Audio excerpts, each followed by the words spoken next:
আন্দোলন চলছে, চলবেই। দেখা যাক তারা কতক্ষণ আমাদের সাথে লড়াই করতে পারে।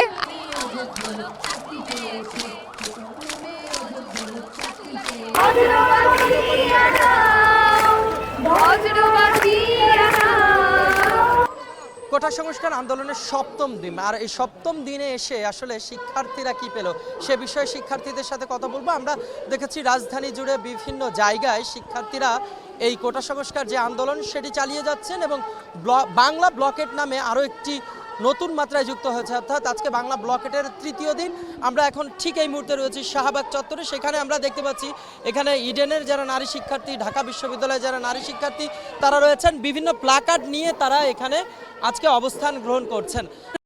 যে আপনি গানের তালে তালে আসলে আজকে আন্দোলনের সারথি হচ্ছেন, আসলে আন্দোলনে আপনারা কি পেলেন, আপনাদের প্রত্যয়টা কি রয়েছে? আচ্ছা, আপনি যেটা শুনেছেন এখন পর্যন্ত আমাদের সিনিয়র ভাইরা আব্বুরা বলেছে যে আমাদের লক্ষ্য হচ্ছে কোটা সংস্কারকে সম্পূর্ণরূপে নিষ্করণ করা, এবং সেই সাথে আমরা বলছি না যে 56% থেকে কমিয়ে নিয়ে আসা। তো আমরা সেই লক্ষ্যে এখন কাজ করছি। এখন আমাদের কথা হচ্ছে যে হাইকোর্ট হয়তো বা কোনো একটা রিট আমাদেরকে শোনাবে, কিন্তু আমরা চাই এটার একদম স্থায়ীভাবে নিপাত যাক। এই জন্যই আমরা এই লক্ষ্যে কাজ করছি, যাতে সবাই জাগ্রত হয়। আমি জানি সারা বাংলাদেশ আমাদের সাথে আছে। এই যে আন্দোলন চলছে, চলবেই। দেখা যাক তারা কতক্ষণ আমাদের সাথে লড়াই করতে পারে। কোর্ট থেকে কোনো রায় আসেনি, আজকে রায় দেওয়ার কথা ছিল, এটা স্থগিত করেছে। আপনারা কি চান সর্বোপরি? প্রথমত হলো গিয়ে আমরা সকল গ্রেডে প্রথম শ্রেণী, দ্বিতীয় শ্রেণী, তৃতীয়, চতুর্থ শ্রেণীতে আমরা কোটা সংস্কার চাই। সব স্তরে কোটা কমপক্ষে 5% নিচে নেমে আনতে হবে। যেমন অযৌক্তিক কোটা, মুক্তিযুদ্ধ কোটা, নারী কোটা, পোষ্য কোটা বাতিল করতে হবে। কারণ আমি মনে করি যে নারী কোটা আমার মেধাকে প্রশ্ন করে, আমার যোগ্যতাকে প্রশ্ন করে। নারী যখন এভারেস্ট জয় করতে পেরেছে, নারী তখন নারী কোটা ছাড়াই তার সফলতা অর্জন করতে পারবে। আজকে আমি কিন্তু ঢাকা বিশ্ববিদ্যালয়ে চান্স পেয়েছি মেধা দিয়ে, অর্থাৎ চাকরি পেলেও মেধা দিয়ে চাকরি পাবো। এখানে বোঝাচ্ছে যে মেধাবীরা সংখ্যাগরিষ্ঠ হওয়া সত্ত্বেও শুধুমাত্র কোটার পার্সেন্টেজ বেশি আছে বলে মেধাবীরা বঞ্চিত হচ্ছে। সংস্কার চাই, কোটা নিয়ে আমরা কোনো বৈষম্য চাই না, আমরা চাই কোটা সংস্কার যেন করা হয়। বলাই হচ্ছে স্মার্ট বাংলাদেশ। স্মার্ট বাংলাদেশের কোটা কিসের? এখানে আমার মেধাকে মূল্যায়ন করা হবে, কোটাকে নয়।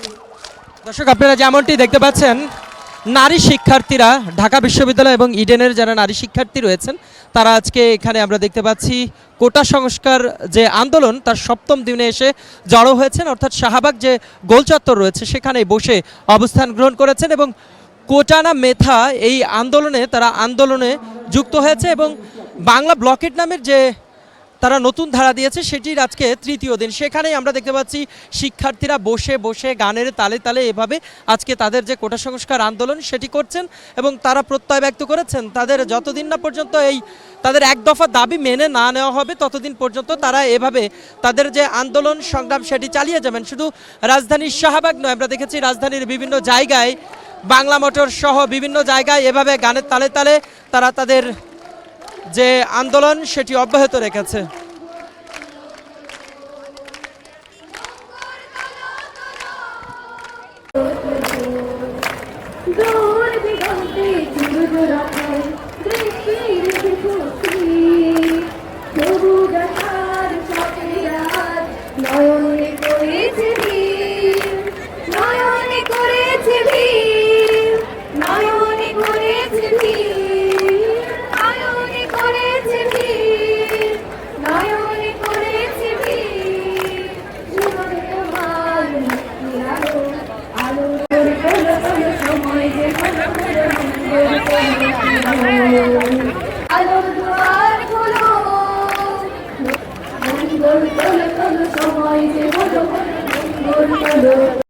বঙ্গবন্ধুর সোনার বাংলায় বৈষম্য রয়েছে, কোটার নামে অযোগ্য লোক চাকরি পেয়ে